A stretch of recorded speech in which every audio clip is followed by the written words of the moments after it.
I'm curious about this. I'm curious how Mr. Cremo, how you got involved in the whole alternative history of humankind.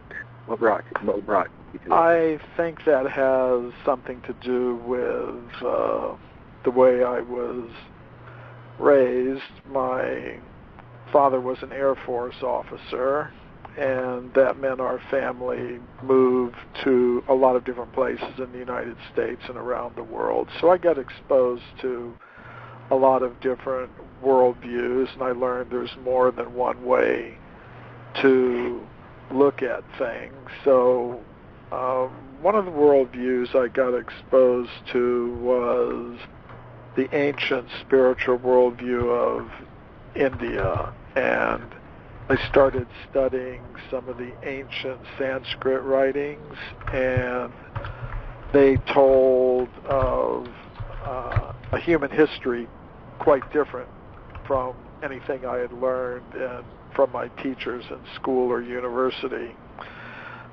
They said humans like us have always existed on Earth. We didn't evolve from apes and monkeys. So it was something completely different than I had learned in school from my teachers, who were basically teaching the standard scientific idea that humans like us appeared fairly recently on Earth, less than 200,000 years ago, having evolved from more primitive ape-like ancestors. But these ancient books of knowledge had a different story, that humans like us have existed for many millions of years on Earth, going all the way back to the very beginnings of the history of life here. So I began to wonder, is there any factual evidence for that? So that's what got me looking into the history of archaeology. I did 8 years of research, and the first thing I had to do was go beyond the textbooks, because in the textbooks you're only going to see the evidence that supports the current dominant ideas. You have to look beyond the textbooks. So I went back into the original scientific reports, not just in English, but in many different languages. I have a reading knowledge of German, French, Italian, Spanish, Russian, most of the major European languages. So I started looking into the original scientific reports over the past century or two. And when I did that, I found there were, if you look in the current textbooks, you're not going to see any discoveries of human beings existing millions of years ago or any further than about 200,000 years. But when I looked into those original scientific reports by archaeologists, geologists, and paleontologists, I found many reports of scientists discovering human bones, human artifacts, human footprints, going much further back in time than 200,000 years, going back many millions of years. So I collected all those reports in a book called Forbidden Archaeology. So that's what got me going on this particular topic. Wow. Okay. So this goes way, way, way past Atlantis, I guess. Do you have anything to say about that civilization? Well, Atlantis is usually meant to mean the civilization described by the Greek philosopher Plato in his works, which were quoted by other Greek philosophers like Aristotle, about an island civilization that had existed somewhere, what he called beyond the Pillars of Hercules, which some people interpret to be the Straits of Gibraltar, leading from the Mediterranean out to the Atlantic Ocean. So he described that about several thousand years ago, 3,000 or 4,000 years ago, there had existed some island civilization which went under the water. So a lot of researchers have tried to track down that Atlantis as it was described by Plato, but that wasn't particularly ancient as far as we we're concerned. I mean, human beings existed a few thousand years ago, even civilized human beings. Of course, some of the descriptions of Atlantis speak of a higher level of technology and civilization than we would associate with the other civilizations that existed at that time. Okay, like Lemuria and all that. So, do you know if any of the lore, is there any lore, Atlantis perhaps going to war with Lemuria or the other continents?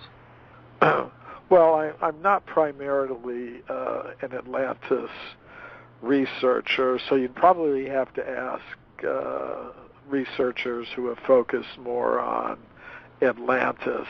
But I would say that in a lot of the ancient wisdom traditions, there are descriptions of worldwide conflicts and even conflicts involving the Earth and extraterrestrials going back very, very far in time. The ancient Sanskrit writings of India speak about such things, so I wouldn't be surprised if there were other such descriptions in other esoteric traditions.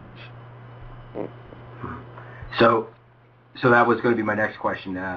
Have you found in your research any ET connection to any of our past civilizations? Well, I've focused a lot of my research on information that comes from the ancient Sanskrit writings of India, and these ancient texts describe the existence of vimanas, or spacecraft, existing millions of years ago. So people on Earth were in contact with extraterrestrial beings, and sometimes the Earth would get caught up in the conflicts of these extraterrestrial beings, and the Earth would sometimes be a battlefield for these extraterrestrial forces of good and evil in the universe. So that kind of information is there. It's in a lot of the different ancient wisdom traditions. Okay. So go ahead, Mark. Well, so essentially we've had different other civilizations with much more technology than we're familiar with now that have come and gone, and come and gone again. Yeah, come and go. I mean, I think time is cyclical. It goes in vast cycles, and civilizations have risen and fallen many times.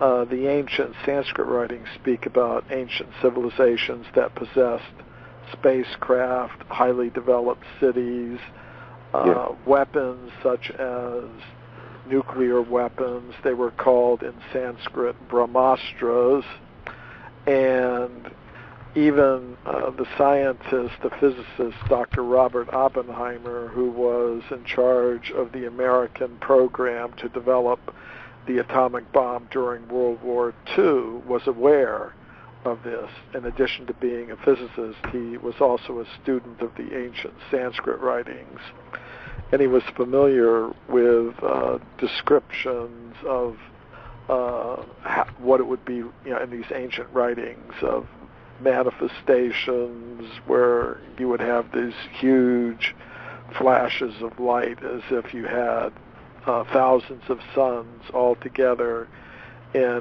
one place. So when the first atomic bomb was tested at Alamogordo in New Mexico in 1945, he was in the bunker when it was set off, and when he saw the flash, he began quoting these ancient Sanskrit writings, which describe a similar phenomenon, which talks about the highly destructive force of time, and that was noted in his biographies. And he was once asked, Dr. Robert Oppenheimer was asked, what was it like to be there, for the explosion of the first nuclear weapon, atomic bomb, and he said the first in modern times. So, wow.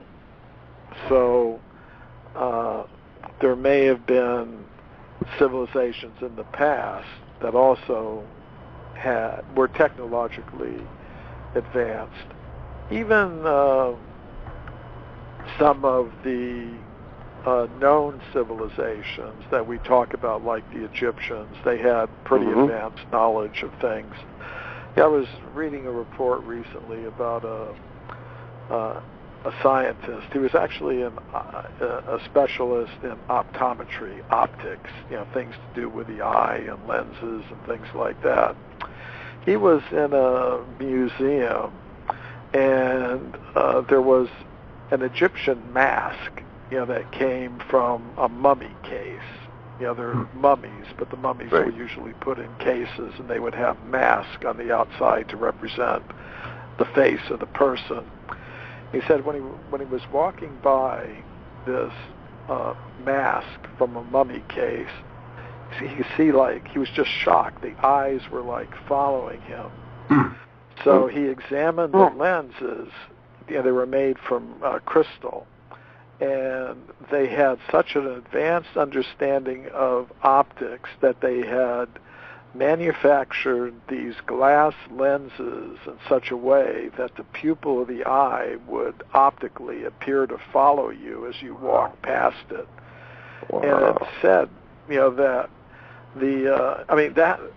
they had to have had, and these things are about 4,000 years old. Right. And, you would think that, they had such an advanced knowledge of optometry and the structure of the eye that they were able to manufacture something like that, which is difficult to do. Not only one eye, but to get two eyes so that they will follow you like that, and to construct these glass lenses in this very sophisticated way that they will give that illusion of motion is just really amazing. Wow. And there was another discovery in Iraq. People are talking a lot about Iraq now, but in northern Iraq there was the town of Nineveh, which is mentioned in the Bible, and it was an Assyrian town that existed, maybe about 3,000 years ago. And in the 1850s, there was a British archaeologist who went out there, and he was excavating the ruins of an ancient, of the palace of an ancient Assyrian king, and he found a lens, and it was made of crystal, and it had magnifying properties. And an Italian scientist from the University of Rome was looking at this and said it was probably part of a telescope. And normally we think the telescope was invented in the 16th century AD, like in Europe. Right. But this Italian scientist who was studying this lens said it appeared to be part of a telescope, and that might be why in the ancient Assyrian text they depict Saturn with a ring of serpents going around it. And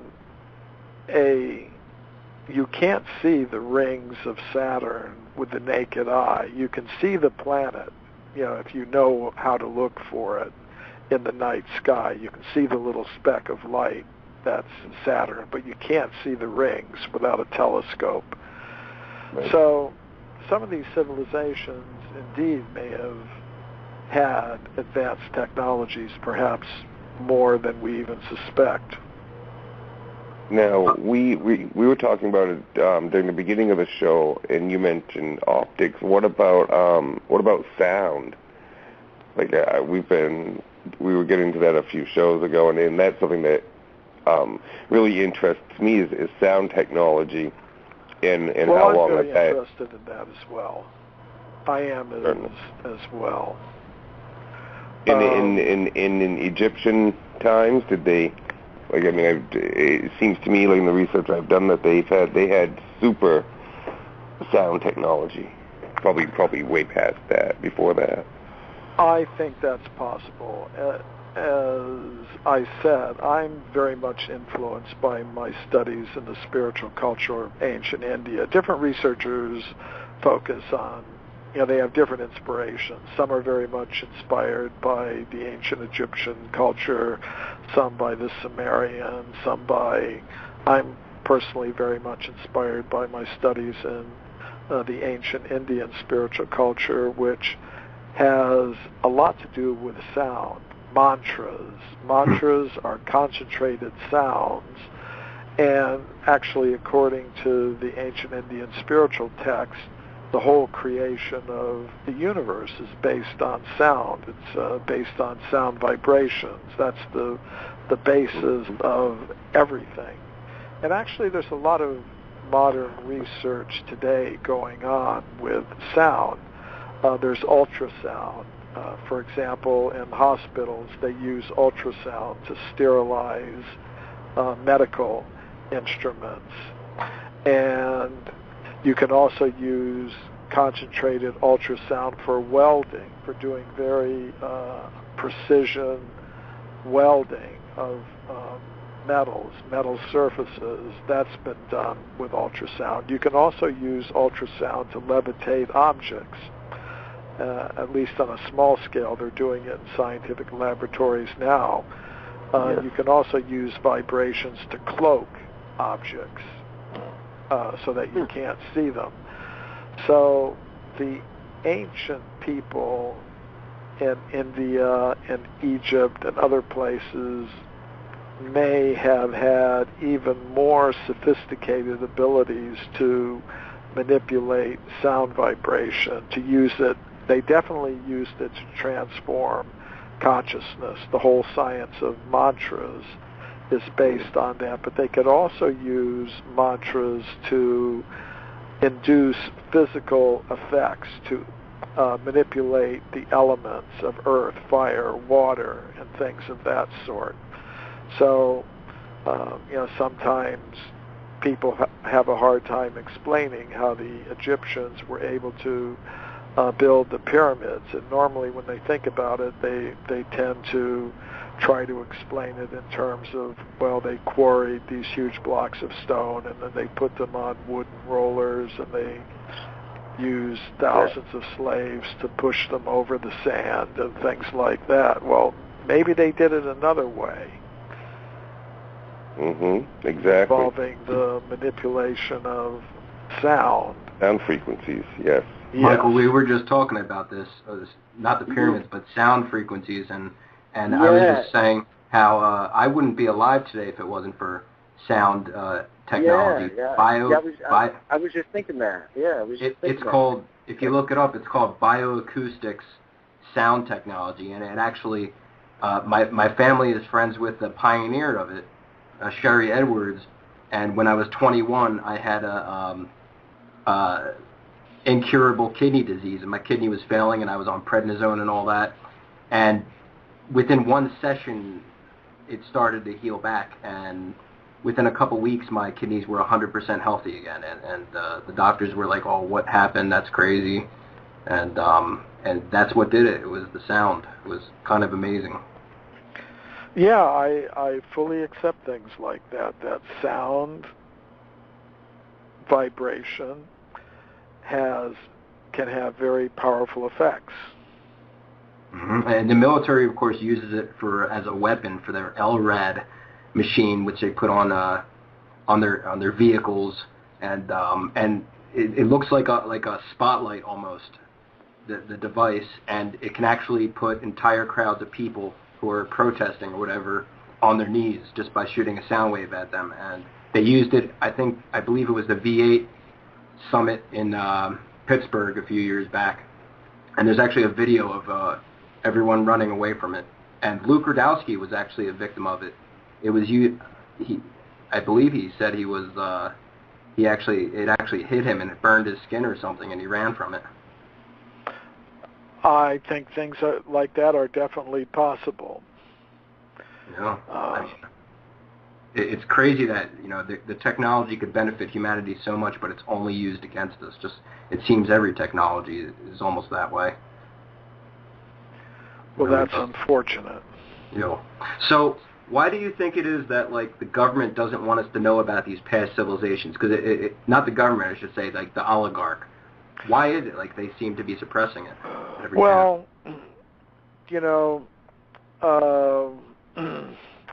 I think there's a lot of reasons for it, and let me try to summarize what I think about that. The goals that we set for ourselves are based on our answers to the questions, who am I and where did I come from? And if for the past 100 or 200 years, governments have given scientists an absolute monopoly in the education system to answer these questions. And what they're telling us is, you are purely material beings, you are machines made of molecules in competition with each other for survival. So they're presenting a very materialistic concept of the self. And if people have a very materialistic concept of the self, they will think that the main purpose of human life is to produce and consume more and more material things. So what we get is a society arranged for that, where they want to keep people focused on working hard to produce and consume more and more material things. And that process generates huge amounts of wealth, which flow in an unfair way into the pockets of the people who control the system. In other words, there are huge financial, political, and other sorts of interests that are benefiting from them keeping people indoctrinated in a certain way, so that they will just be very willing to throw themselves into this system of producing and consuming more and more material things and generating huge amounts of wealth that flow into the pockets of politicians, financiers, industrialists, and others. So I think ultimately that's the reason, because many of these ancient civilizations were based on a different concept of the self, a non-material concept of the self, that today, scientists are teaching in schools all over the world that consciousness is produced by chemicals in the brain.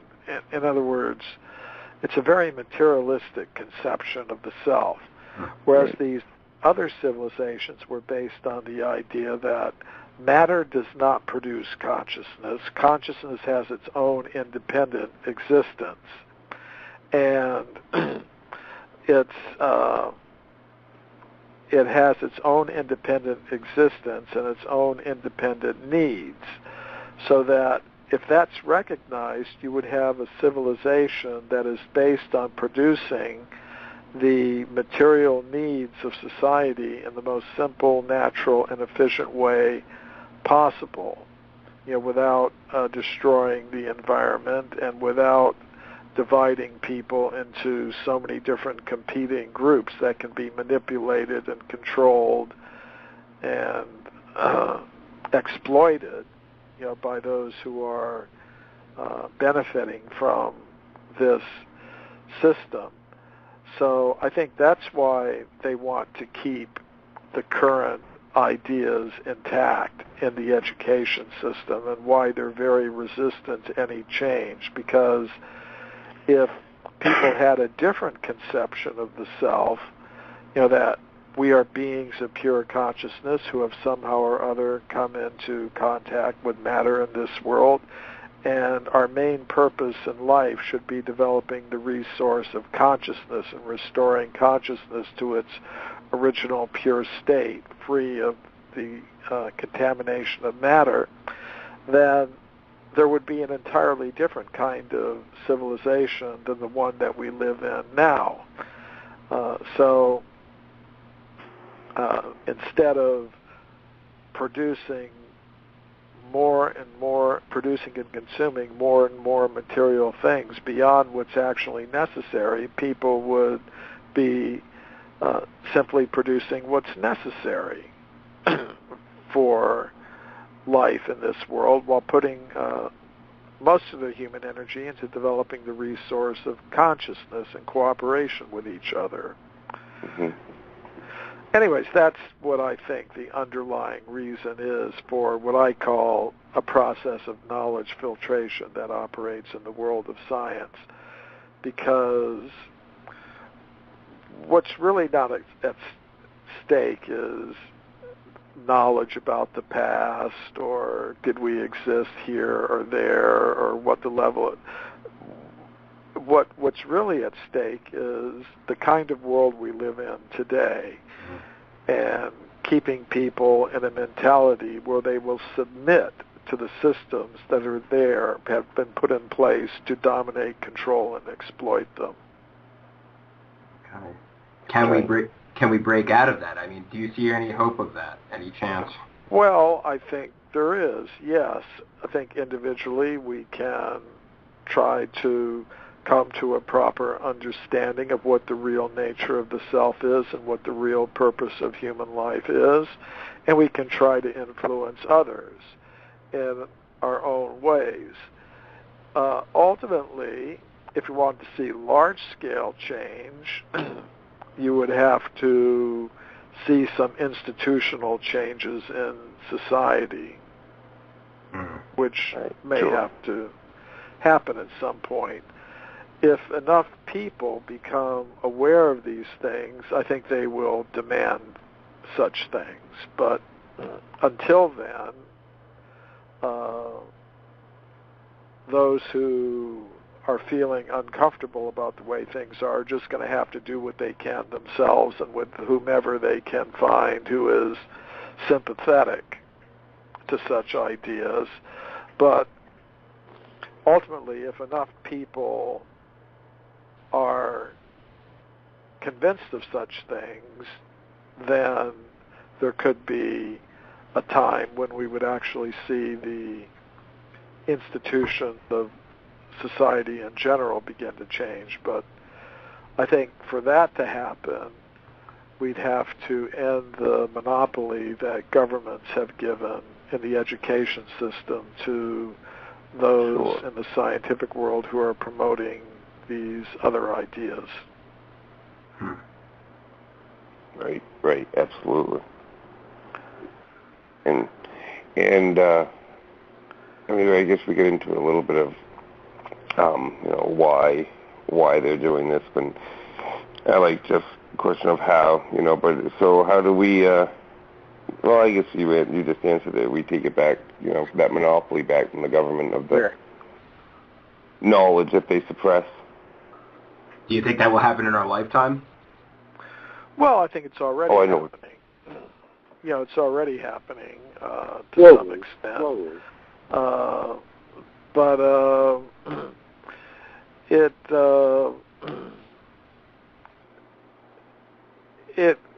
I think if you look at, say, for example, if you look at Gallup surveys, say, my particular topic that I'm interested in is human origins. The education system is teaching we evolved from apes and monkeys, humans like us first appeared. The Darwinian theory, yeah. The Darwinian theory. We appeared less than 200,000 years ago, and they've been teaching that. They have an absolute monopoly in the education system. They've been teaching it. But according to the Gallup surveys, most people in this country do not accept that idea. about 50% of the people believe that God created human beings like us in the beginning, no evolution, didn't come from the apes and monkeys. Right. There are about another 25 to 30% who believe there was evolution, but it was guided, by God for some higher purpose, which scientists don't accept. They think evolution was a totally random, materialistic process. They don't want to have anything to do with this idea that there was some God directing it. So only about 10% of the American people actually accept the Darwinian theory of evolution as it's taught by its scientific supporters. So I think that's really positive. And I think if those 80% of the American people who don't accept the Darwinian theory of evolution as it's taught by its scientific supporters would get together and vote in such a way that the government would end the monopoly it's given to the supporters of the Darwinian theory of evolution in the nation's schools, then I think we could see some real change. But now, of course, people are so distracted by different economic and political issues of a more, to them, fundamental nature. They're not focusing on this at the present time. But and I think that may be deliberate, to keep people from thinking about these fundamental questions of identity and keep them always in a state of fear and economic or political destruction, and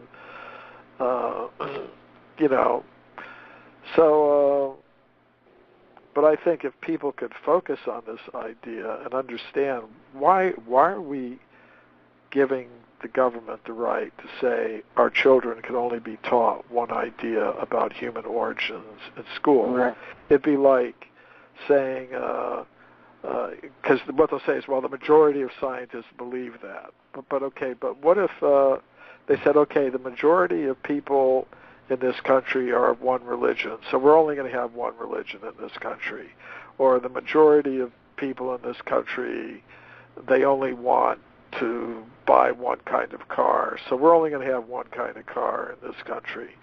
It's like, or, the majority of people are in favor of this political party, so we're only going to have one political party in this country. But now what they're doing is just saying the majority of scientists believe in the Darwinian theory of evolution, so that's the only thing that's going to be taught, even though there are other scientists who have other ideas. I don't think in a democratic country that's very good. Of course, as I said, people are so distracted by the other things that are threatening their lives in terms of health care and politics and wars here and there in the world, and the economic problems in this country. They're not focusing on this right now.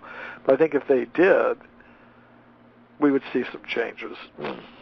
So they do seem to have a monopoly on information, and it's not just in this department. It's most departments, such as the healthcare, like you said, the FDA. They control the minds of most of the doctors. It seems to be that most doctors are programmed to only accept the information that comes from them in their peer-reviewed journals, and so there's definitely a monopoly in that department as well. Well, even behind that, I would say you'd also see economic interest. I think early in the 20th century,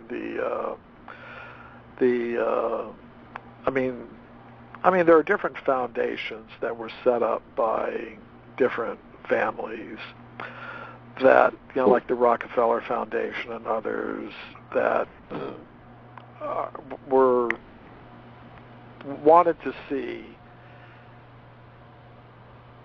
that the medical system in this country would be simply devoted to selling chemicals. Right. I mean, there are different, as you might know, there are different alternative therapies and medical systems and alternative healing modalities and things like that, but they want to see everything simply based on pharmaceuticals. Sure. Oh, they had propaganda. You mentioned the Rockefeller Foundation. They're the ones that were mainly behind the propaganda, suppressing it and demonizing alternative health. And yeah, like you said, they did go straight to promoting the chemical pharmaceuticals. Yeah, now those may be valuable in some ways, but there's also, I think, some value to these alternative healing systems. Mm. Sure. So it's a question of balancing things and being fair. Which is, we're not there yet. Michael, can I bring you back a little bit? You kind of broke down, the people's beliefs in Darwinism, and just for listeners' sake and in my own clarity, would you mind giving us your outlook, your take on things? Well, in my book, Forbidden Archeology, I presented a lot of evidence that contradicts the Darwinian evolutionary explanation for human origins. I showed that there's evidence that humans like us have always existed on Earth. So then that does lead to the question, well, if you're not in favor of the Darwinian theory of evolution, then what is your explanation? And I tried to answer that question for my readers in a book I wrote called Human Devolution, a Vedic alternative to Darwin's theory. And basically what I propose is, before we even ask the question, where do human beings come from, we should first of all ask the question, what is a human being? In other words, we should know what it is we're trying to explain. Now, most scientists today are going to say that a human being, or any other living thing, is just a complex machine made of molecules. In other words, we're machines made of matter. And not only that, we're machines made of matter in competition with each other for survival.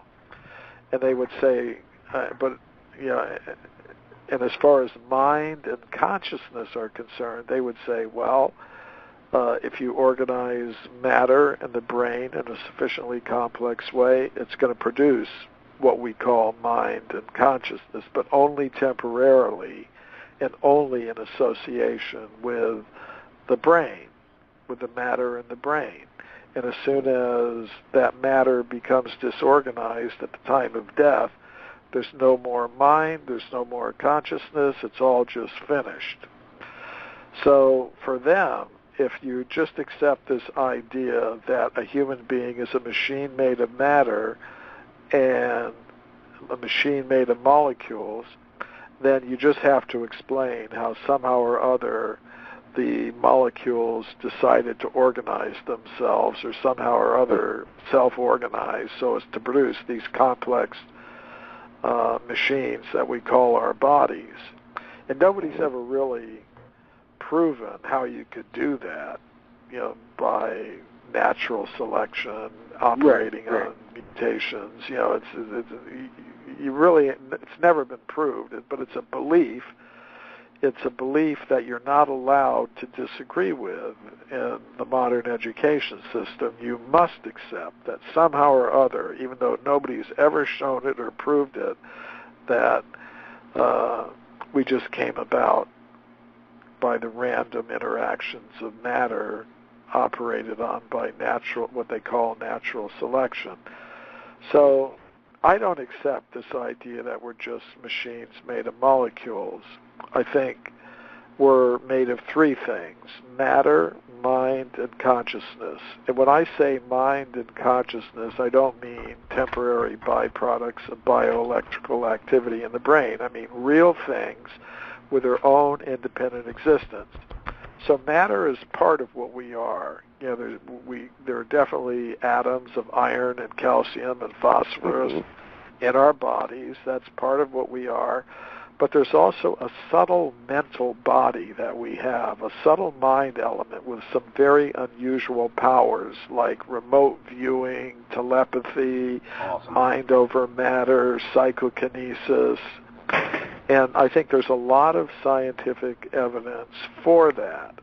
And then beyond that subtle mental body with its very unusual, some might say paranormal powers, there is a conscious self which can exist apart from the body, apart from matter, and there's a lot of scientific evidence for that in the form of medical studies of out-of-body experiences, psychiatric studies of past life memories.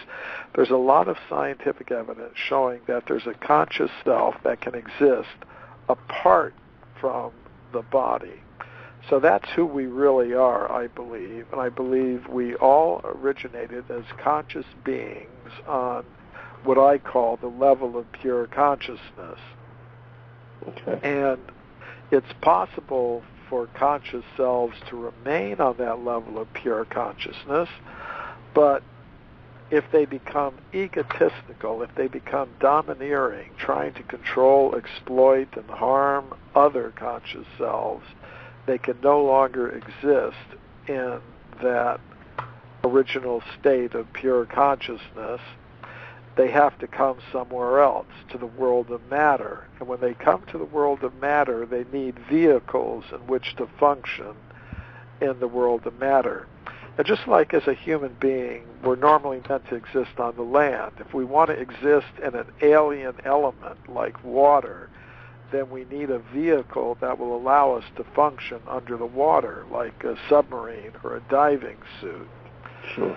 So where does that submarine or diving suit comes from? Well, it comes from engineers who understand that if a human being is going to exist under the water, it needs a submarine or a diving suit. So these engineers they design and build those vehicles for humans to operate in under the water. So similarly, if conscious selves are going to come to the world of matter, there's a higher intelligence in the cosmos that understands we will need vehicles made of matter. So that higher intelligence, you could call it God, you could call it whatever you want, but there is a higher intelligence, a higher conscious intelligence in the universe that understands that if we're going to function in the world of matter, we need vehicles made of matter, and that conscious, intelligent, higher intelligence designs and builds these vehicles. And there are different kinds of vehicles. There are plant vehicles, there are animal vehicles, fish vehicles, human vehicles, because there are different levels of consciousness. In this consciousness being that I call God, is the ultimate engineer, if you will.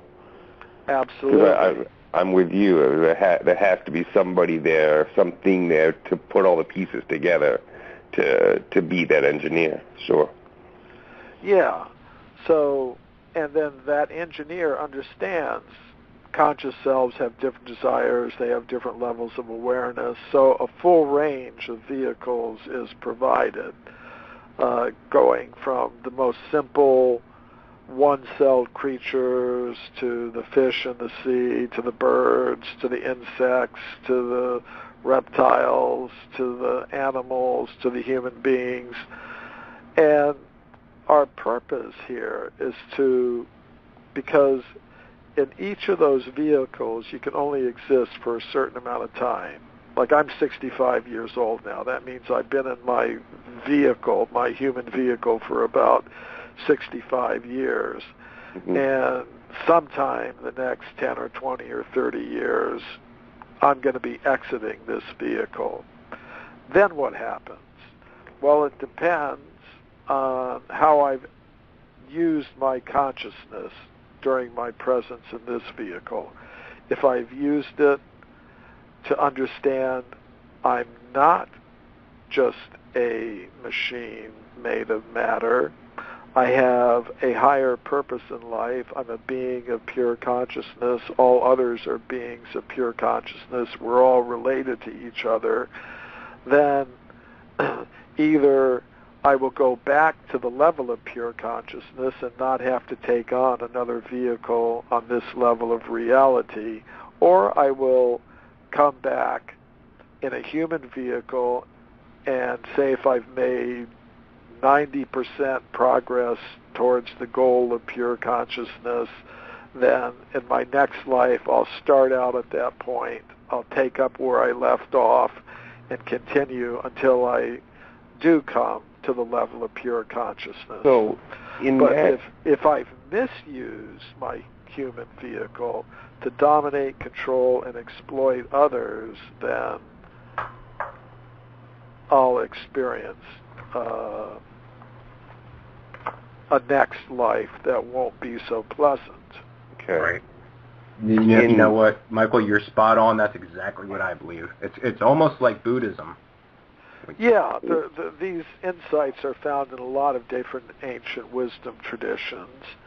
But in my book, Human Devolution, I've got a study of about 30 or 40 of the world's ancient cosmologies of the Egyptians, Native American, Australian Aboriginal, Pacific Islander, the ancient Greeks and Romans, the Incans and the Mayans, and they all tend to have this idea that we're ultimately a being of pure consciousness. We're not from this world of matter. We're just temporarily here, and we should be organizing our individual lives and collective lives as civilizations and societies on that basis.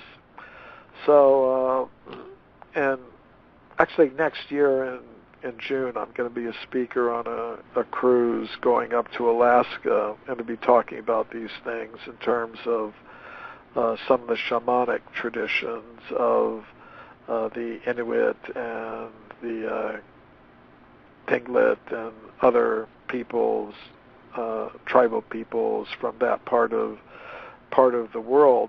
But these ideas are very prominent in a lot of the different ancient wisdom traditions, and it's something that we've gotten away from, and I think our whole worldwide human civilization is suffering from it at this point in time. Okay, sure. Okay. You go ahead, Mark. Okay. Well, I wanted to just briefly go back to what you were talking about. If the theory of being brought back in a different human vehicle to experience or to pick up on your level of consciousness that you had left off, previously, would that ultimately mean that at some point you could enter that level of consciousness as a human being? Does that make sense? Am I wording that correctly? In the Bible, it was mentioned as Enoch, was taken by God. Okay, so let's just say in that, could you just complete your consciousness in a human form? Yeah. So you no longer need your vehicle any longer. Right. Just like you've got astronauts who go into space, they've got a spacesuit. And the spacesuit has arms and legs. Why does it have arms and legs? Because the body inside has those arms and legs. So the form of pure consciousness has form. It has senses. It's not just impersonal. So on that highest level of reality, you would experience yourself in a form which could be a human form, if that's what your original form of pure consciousness is. and you would have senses. You would have, but it wouldn't be like on this level of reality where you're different from your vehicle. You get into your vehicle, you're out of your. You're talking about. You would be the vehicle that you have on that level of pure consciousness would be identical with your actual self, and you would never have to leave it or give it up or anything like that. It would be eternally youthful, and your senses would never deteriorate. Like now, my eyes are getting a little bit weaker. The senses as you get older in your material vehicle, they tend to wear down a little bit. But on that level of pure consciousness, there's no diminution of the senses of that original form of pure consciousness, which each individual is meant to discover. I've heard of this before in some ancient wisdom type teachings that I listened to once, and it's referred to as the light body, what we appear to be on the other side. So when we're done with this level, this world, what do you suspect is the next world when we've completed the challenges and the tests in this world? Because I have a feeling that it never ends. Like we just go on to a better world, and then there are new challenges there. I would like to think we get to go on a vacation or something as a break. Yeah. We need a break. Well, I think challenges are actually good, but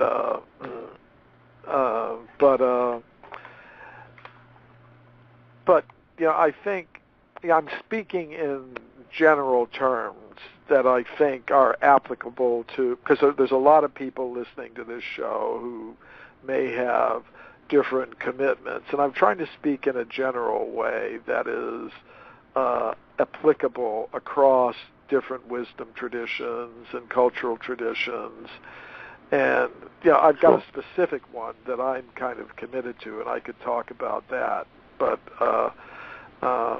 in terms of the practice, for over 40 years I've been a practitioner of a type of yoga called the yoga of devotion, bhakti yoga, which I learned from my guru. But and according to that system, we each have a swarupa. It's a Sanskrit term. It means original form.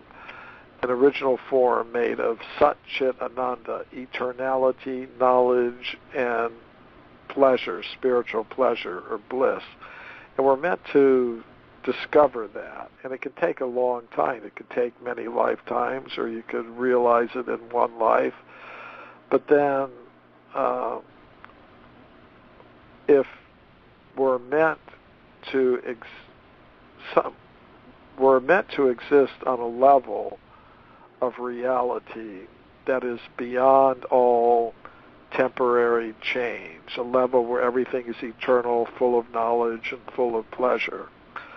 But many souls or selves, conscious selves, although they're capable of existing on that level, they choose to remain on the material level of reality in order to teach. In other words, there's organizations like Doctors Without Borders and things like that. They're doctors who could be living in peaceful circumstances, earning lots of money, yet they volunteer to go to parts of the world where they're very much in danger in order to help suffering people. So there are some conscious selves who do that. Although they're qualified, they're competent to exist on a higher trouble-free level of reality for the sake of compassion. They choose to remain in a dangerous situation in order to give knowledge and the opportunity to others to come to some higher level of awareness. And I think that's there in a lot of different wisdom traditions. In Buddhism, they call them bodhisattvas, who they're also known as system busters. The souls who come to this planet to help teach others and change the society and change the world for the better. Yeah. So that's so as far as, and that's considered actually to be a higher aspiration, because you were talking about what's the next stage. So there are a lot of possible next stages. We live on a certain level of material reality. There are higher levels of material reality where there are more refined material experiences, but ultimately a pure conscious self will want to go beyond even that to the purely non-material level of reality where you exist in loving harmony with all other conscious selves and the source of all conscious beings, who you can call God, but people have different terms. Right. But even higher than that is to say, okay, let me even remain on the material level of reality, but just let me serve that higher purpose however I can and be as beneficial as I can to as many conscious selves as I can. And that's an even higher aspiration, you could say, than to say, let me just get out of this world of trouble. That's a very high level of aspiration to even let me remain in here for millions of births. Let me take millions of births here, but let me just serve the higher purpose, higher purpose and help others. That's a very high level of aspiration. We keep coming back to Earth. For that higher purpose. Right. There are people who keep coming back. They just think, I got it. They're trying to dominate, control, and exploit others, and they're not as successful as they would like to be. They would think, okay, I didn't succeed in all my plans to dominate, control, and exploit everybody, so let me try again. It's kind of like that, Roadrunner cartoon, where you have Wile E. Coyote trying again and again and again to catch little Roadrunner. So some conscious selves are like that. Never learn the lesson. They just think, okay, I didn't succeed this time. All my plans were messed up, but I think I can get it right next time, so let me keep trying again and again and again. Mm-hmm. No, it seems to be the way it is. Yeah, so the type of world we live in depends upon, I think, the balance between the number of people who are influenced by this idea we're all machines made of matter in competition with each other for survival, and the number of people who are understanding we're all beings of pure consciousness, we're all related to each other, we should be trying to live in this world in the most simple, natural, and efficient way possible, understanding we're all related, and putting most of our human energy into developing that resource of pure consciousness. But if you've got most of the people, as we see today, under the influence of these ideas, even in terms of religious ideas, that we're in competition with each other for survival and dividing themselves into so many competing, fighting groups each, then we've got a very dangerous world. I'm kind of wondering about the mainstreamers. What's going on now? Are they more willing to listen to you at this point? Like, since you've been, you've done a lot. So, I mean, are we moving forward here, and are they catching on? Are they starting to listen to you now? I think some of them are. This is, as far as the mainstream scientists are concerned in my work, I see three major groups.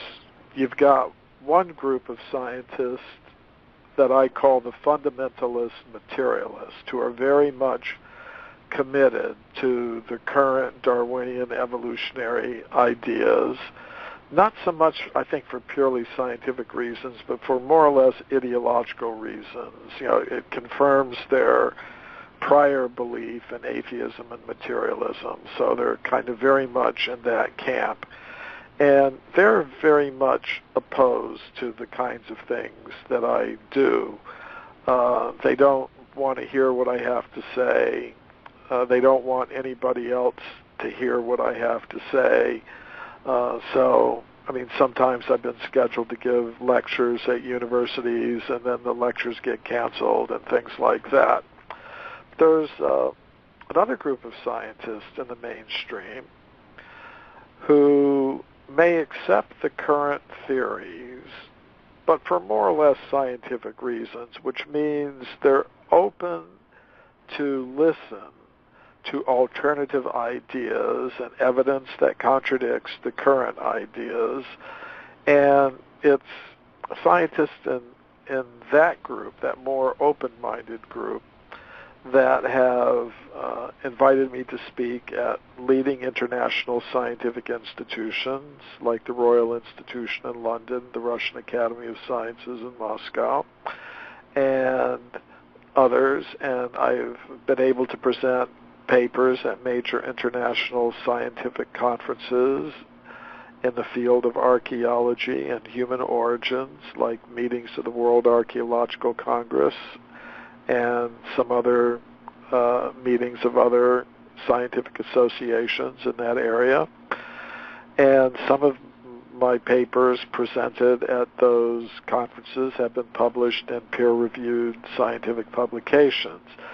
Now, I think I don't want to say that all the people who listen to me agree with me or endorse what I have to say, but I think the fact that there is a significant group of scientists that is willing to listen to some new and alternative ideas is an important sign.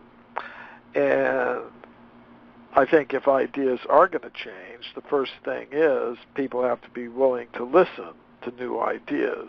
So I regard that as significant. Actually, my most recent book, My Science, My Religion, is a collection of 24 papers I've presented about the kinds of things we've been talking about this evening. The archaeological evidence that humans have existed for millions of years, the idea that the conscious self is not produced by the brain. I've been able to present these ideas at scientific conferences, and this latest book of mine, My Science, My Religion, is a collection of 24 papers that I've presented at major international scientific conferences on these topics.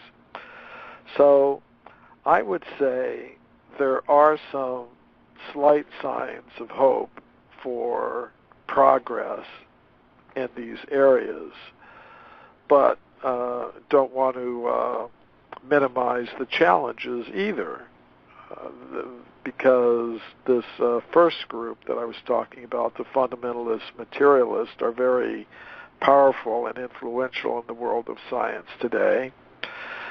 And of course, I mentioned there are three groups. The people who are very much opposed to me, the people who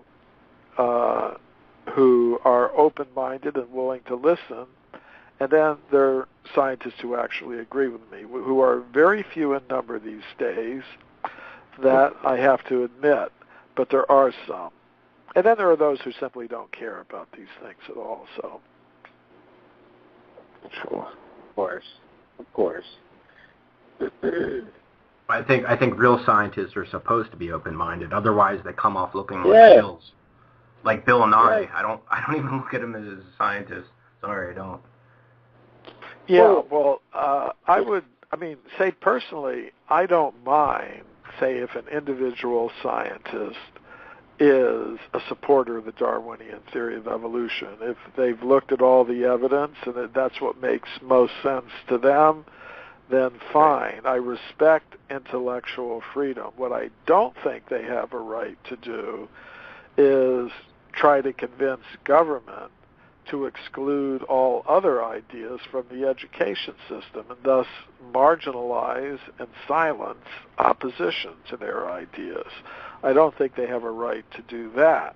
I think any individual has a right to accept whatever makes most sense to them, but I don't think that any individual or group of individuals, even if they're the majority of scientists, have the right to tell government to exclude every other idea from the textbooks in the classrooms.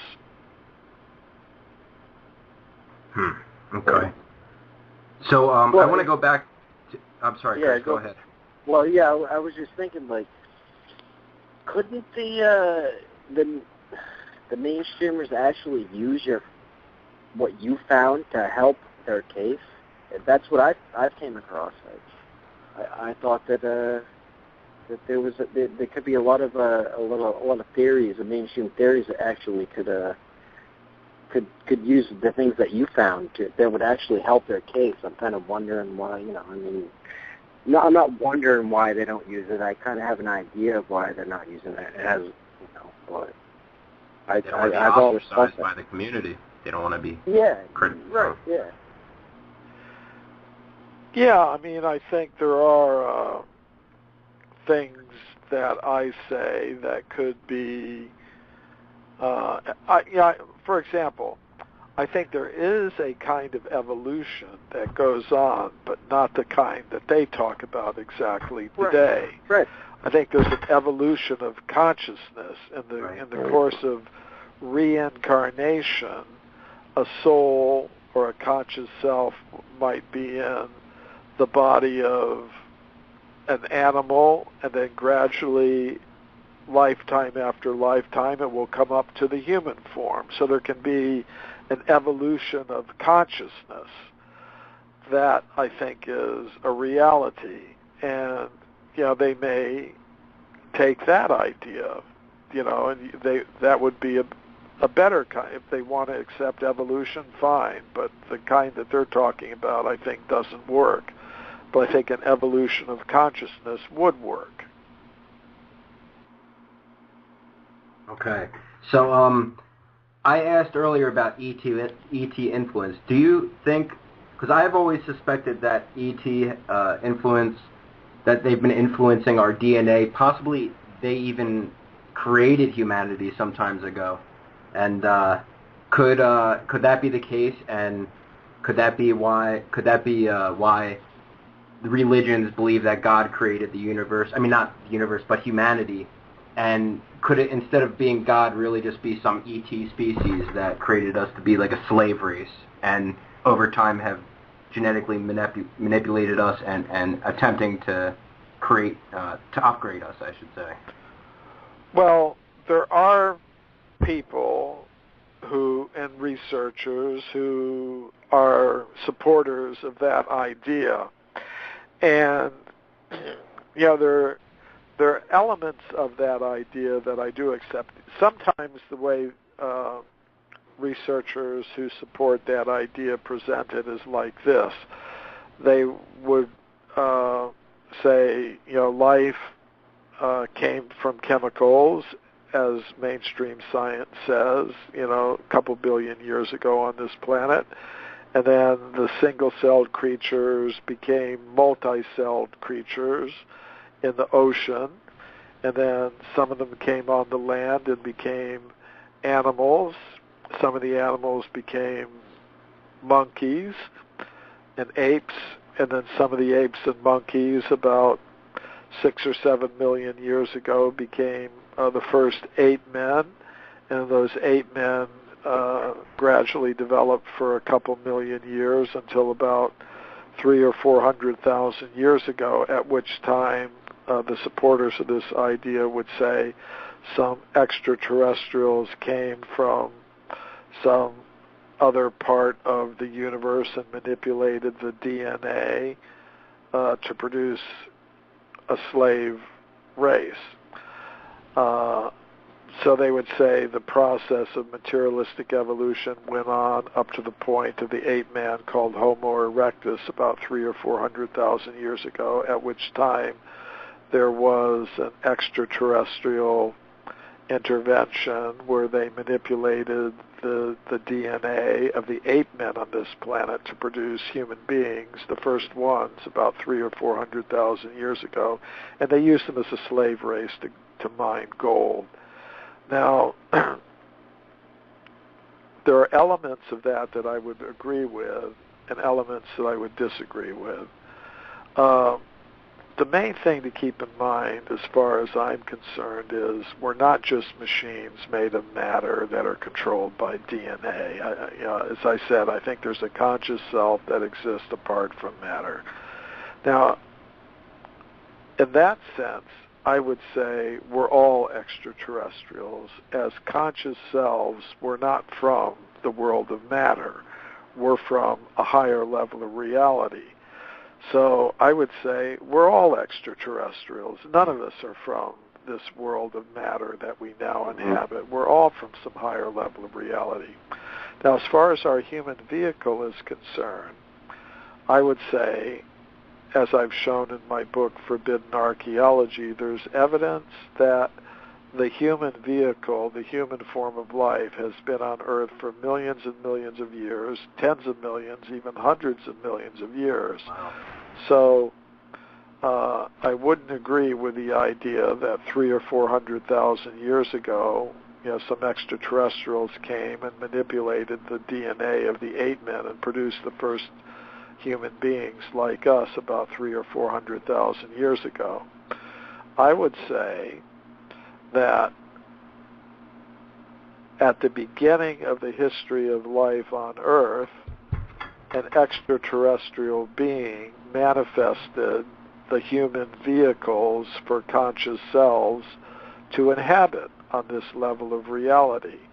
And when I say extraterrestrial being, I have an expanded conception of what it means to be an extraterrestrial. Some were very much influenced by the ideas of modern materialistic science, would say that an extraterrestrial is simply another flesh and blood machine made of matter like us, but just from some other part of the universe.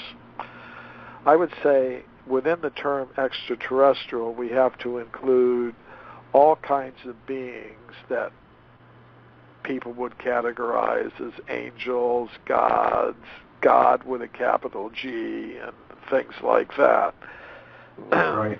Higher beings, higher dimensional beings, not only extraterrestrial, but extra-dimensional beings. So I would say at the beginning of the history of life on Earth, a couple billion years ago, extraterrestrial beings, who I would say were what people might call demigods, on behalf of the Supreme God with a capital G, manifested the first human vehicles for conscious selves to inhabit on this level of reality. And then those human vehicles began to reproduce themselves on this level of reality. But that would be a couple billion years ago, not 300,000 or 400,000 years ago. So the two views have something in common. Extraterrestrial beings, as conscious selves, we're all extraterrestrial beings, but there are higher level extraterrestrial beings who at the beginning of creation manifested the human vehicles, plant vehicles, animal vehicles for conscious selves to inhabit on this level of reality. So there's some ideas that I have in common with the researchers who are proposing this scenario that you propose, but also some differences. And I would say I want to focus more on what I have in common with such people than with what differences I have with them. But normally, if you listen to me talk in lectures or you read any of my books, I don't get very much into criticizing the ideas of others in the alternative history field. Right. But if somebody asks me a direct question about what I think about a particular idea, I just say what I have to say, and then let people make up their own minds what they want to believe. Because I do respect that intellectual freedom that each individual has to come up with whatever idea most makes sense to them. So, Michael, I have a quick question here, because we were talking a little bit ago about ancient wisdom. What are your takes? Do you think, because you're mentioning that there is a higher self, and you're talking about telepathy and remote viewing, awesome subjects, can it even go farther? Because a lot of these ancient wisdom societies, they talk about how we can, like, heal others and do all sorts of crazy stuff. Basically, whatever mind thinks it's capable of doing, subtracting the doubt. And also, you speak of India. I heard a rumor that Jesus, a.k.a. Yeshua, during his 13 years of his missing life, what the Bible skips over, that he actually took a trip to India and learned a lot of stuff with the mystics there and the shamans. Do you know of anything about that? Well, I know that is an idea that's circulating out there. I mean, one source of that idea is a book called The Aquarian Gospel, which was written early in this century by a Christian minister in the United States who claimed to be channeling this information from some higher source. And he mentioned, as you said, that Christ journeyed to India, and I don't think that's outside the realm of possibility, because at the time of Christ, people did travel from the Middle East overland to India. That happened. Actually, there's a very old Christian community in India that historically dates to the time of St. Thomas, who was one of the original apostles, who is said to have gone to India right after that, and that's just a known fact. So I don't think it's impossible that Christ went, and there are some Christian sources that speak about these things. Of course, they're coming from what you might call esoteric sources. And even on the Indian side, there's a text called the Bhavishya Purana, which is several thousand years old, but it contains a prediction that someone named Isa would come from the West to India and manifest different miracles and things like that.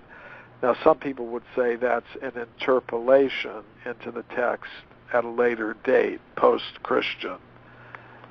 Maybe during a few hundred years ago, somebody inserted that. Whether that's true or not, I don't know.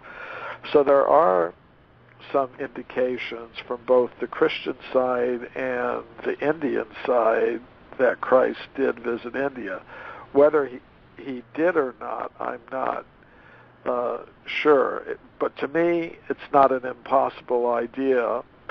It could definitely have happened. But I think to really establish that, we need more direct proof. Mm-hmm. Right. You mentioned channeled entities, and their information is usually far out there and not hard to, all of it's impossible to confirm. So it is almost just like teasing the intellectual side. It really is. Yeah, it's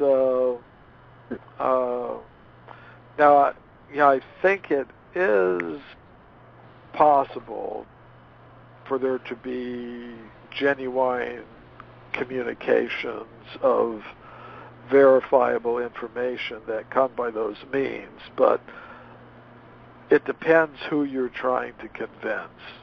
Right.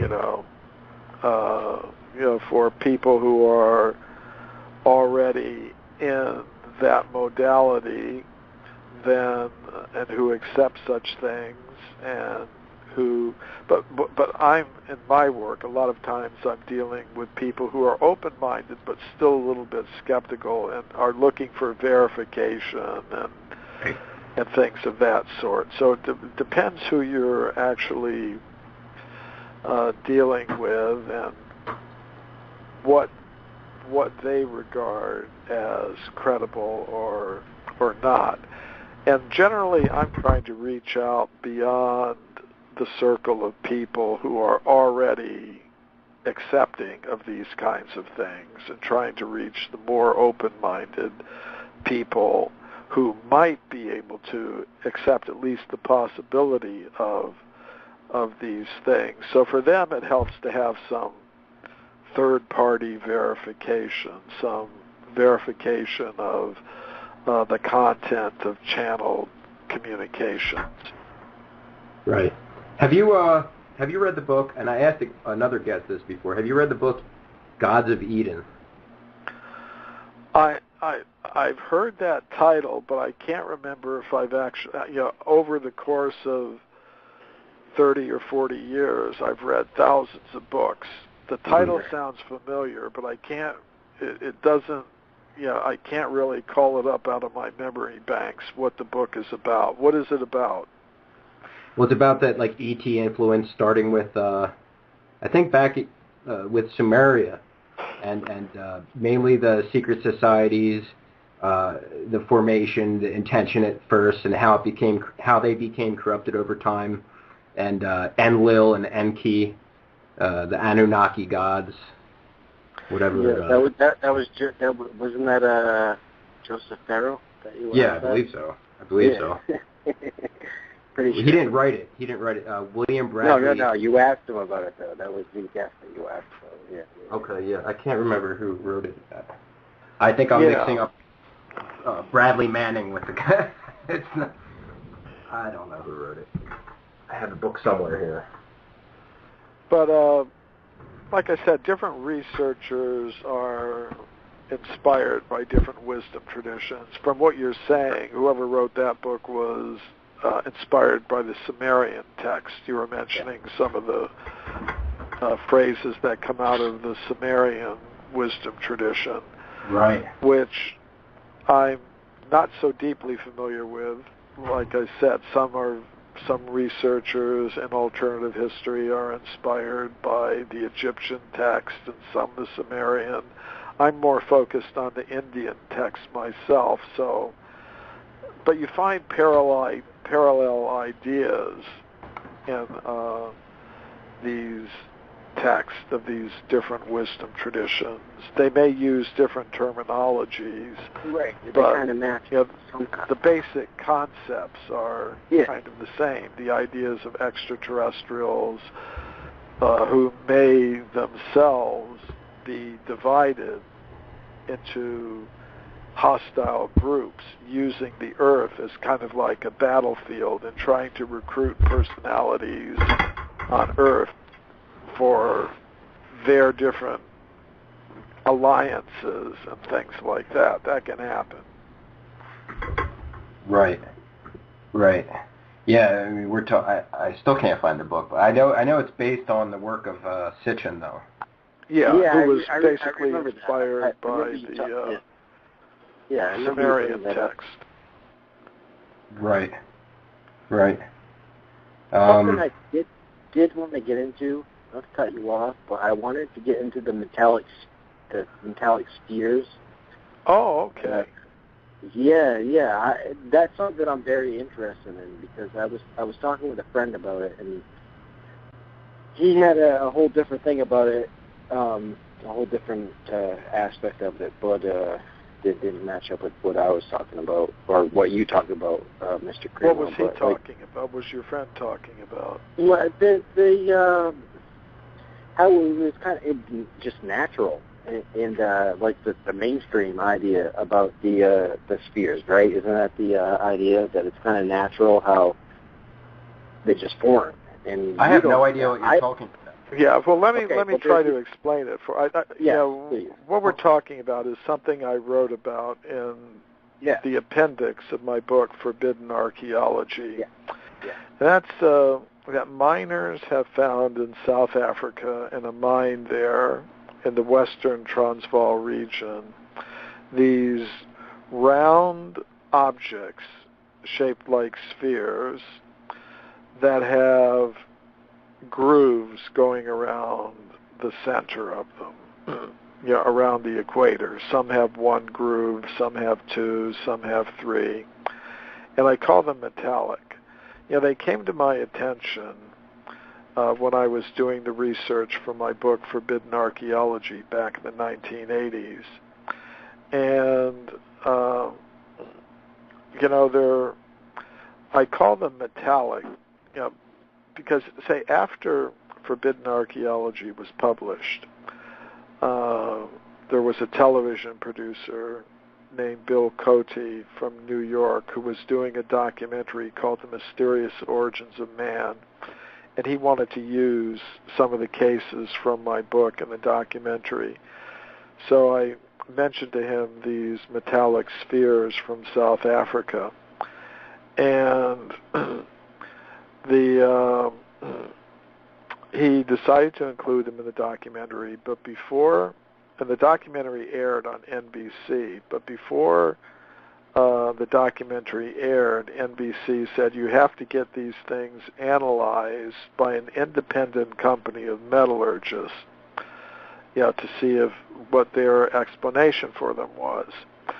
So the producer sent them to an independent company of metallurgists, and they replied that they could not explain how they could have formed naturally. And especially we're talking about the parallel grooves that go around the center of each object. And, there are, it may be possible that they could form naturally in the layers of the earth. But there are in the United States, in the western United States, there's something called moki balls. That comes from a Native American language, and there are balls of sediment that form in the layers of the earth, but and some of them have a groove on them, but it looks very crude compared to the South African examples, where you've got these round objects with maybe 3 or 4 very fine parallel grooves going around the center of them. So I'm open to the possibility they could be natural formations, but up to the present moment, I haven't seen any natural examples that really match the South African examples. So, but I think everybody's free to make up their own minds about them. But, I once gave one to another. I sent one to the independent company of metallurgists to examine, and they said they couldn't figure out how they could have been naturally formed, which indicates that we have to be open to the possibility that, and these things are found in mineral deposits about 3 billion, not million, but billion years old in South Africa. Wow. So,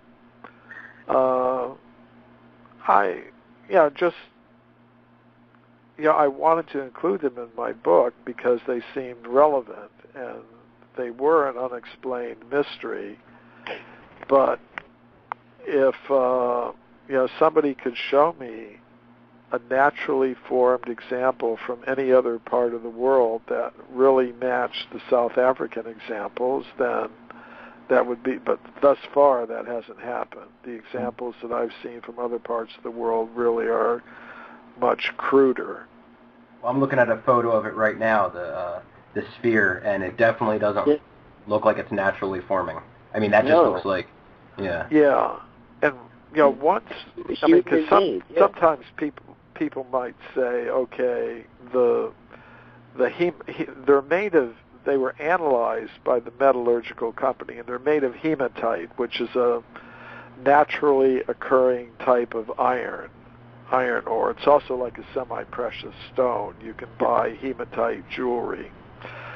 But I went to South Africa, and I met the mining engineer from the mine where these things are found, and he showed me I met him in Johannesburg, not at the mine, but he showed me a solid block of rock from the mine that had these objects firmly embedded in the rock, and some of them were kind of protruding out of the rock halfway, and they had these grooves going back around the object back into the solid rock, which indicated to me these things, it's not that somebody just took some natural round concretion and then carved some grooves on it, after it came out of the rock. These things were solidly embedded in the natural rock. Now, to me, they were very interesting. So, but, I can understand, some people may prefer to think, well, somehow or other they form naturally. That's their right. Right. I'm kind of curious how they would form naturally. Well, that is the question, how it formed. Yeah. I mean, they would say somehow or other.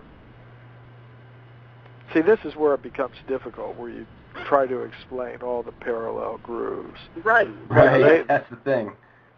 Yeah, they would say, like at some point, like when the mineral was soft and it kind of coalesced into a round form, then maybe it was kind of floating half out of the water, and the water made a little ring around it, like the ring around the bathtub or something, and okay.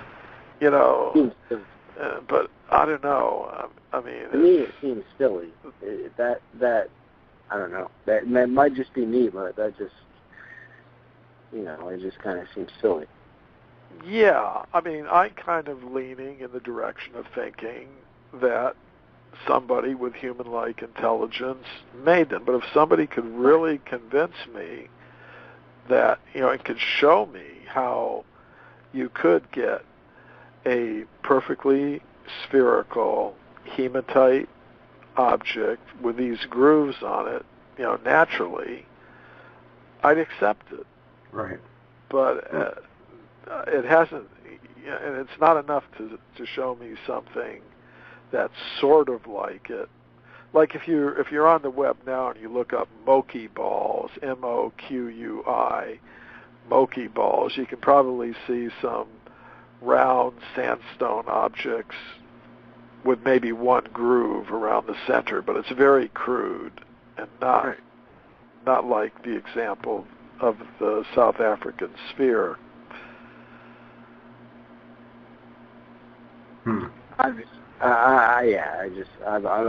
always wondered. There's another thing that I've actually wanted to ask you about the. I've seen pictures of bones of giants.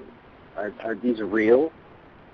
Well, I believe giants existed in the past. It's part of a lot of the different ancient wisdom traditions. The Bible talks about Goliath. The ancient Sanskrit writings of India say that in past cycles of time, living things were bigger than they are today. And, it's like, but, there's a lot of pictures circulating on the web. I mean, and people send them to me regularly. I mean, years ago, people started sending me this picture of this huge giant skeleton lying in the ground, and there were all little human figures, archeologists around it, like digging it up and things. And I looked at the picture very carefully, and I could see that, by studying the shadows on the skeleton, that the source of light, the sun, was high and to the rear. Now there was a man standing behind the skull, and he should have been casting a shadow right on top of the skull, but there was no shadow there. So that kind of tipped me off. Okay,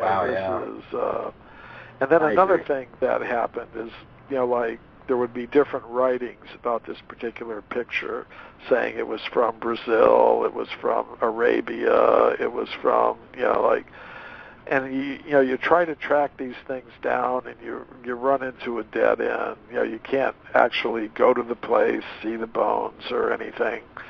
Right. So, and it turned out that it was admitted by the person who made this. It was a Photoshop thing, and it was, he had submitted it as part of a contest somewhere, and it started circulating on the web, and people were writing about it and sending it to me.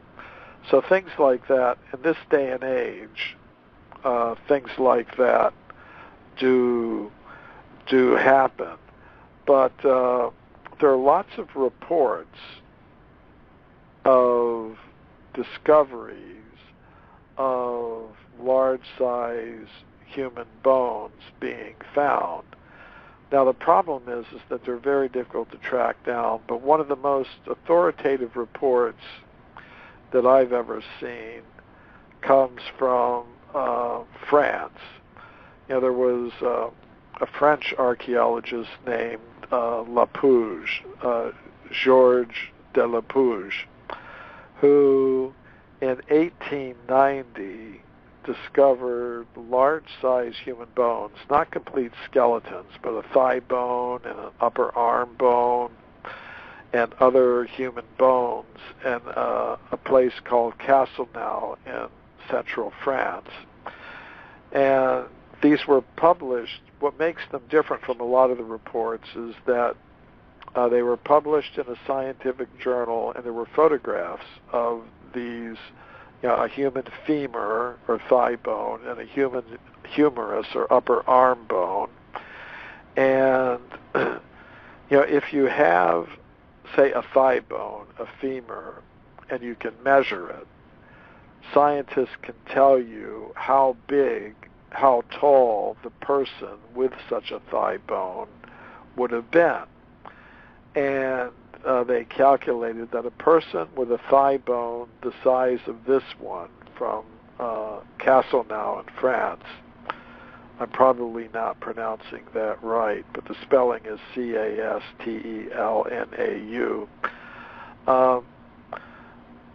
A person would have to have been about 11 feet tall to have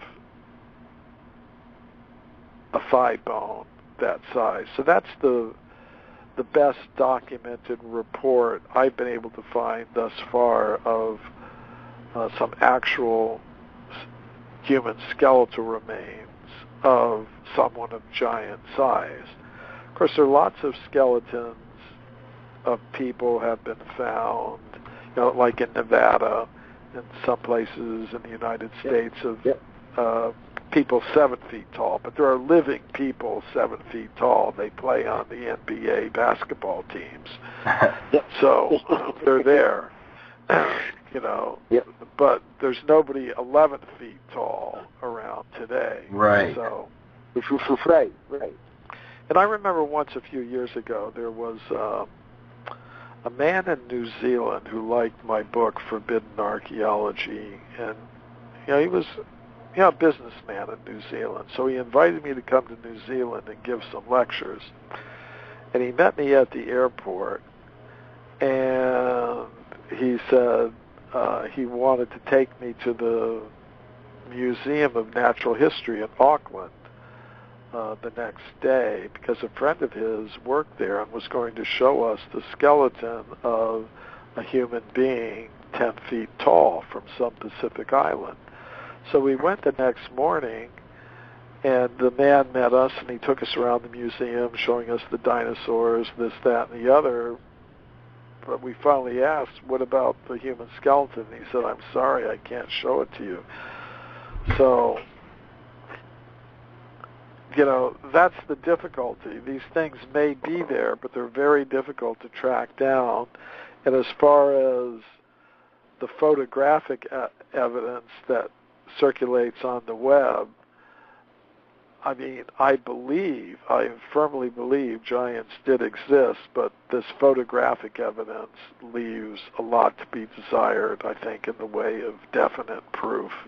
Michael, it's really unfortunate that someone would even attempt to fake a photo like that, because he was just doing it for the guy who made it was just doing it for a contest. Right, but then someone hears that and they think, well, all photos must be faked. It's like the same thing with the with pictures of UFO that are faked and the crop circle that was faked.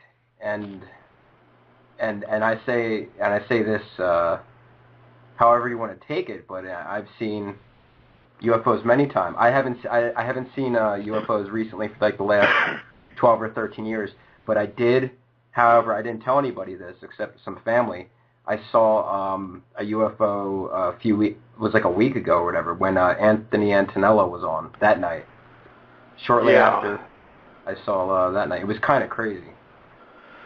Well, I've seen some strange things, but, a couple years ago, I was a speaker at an event called Contact in the Desert,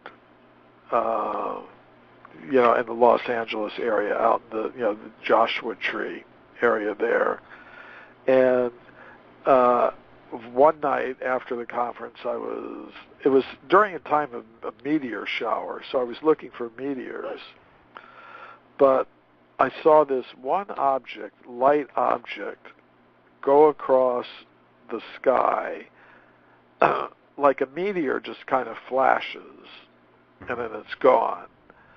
But this object was going across the sky like an airplane, but it was going so fast across the sky that, I'd never seen anything flying that fast. Right.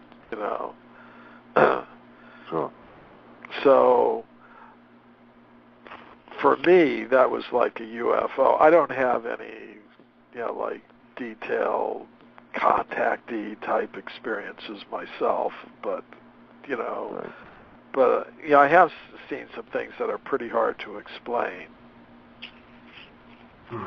Yeah.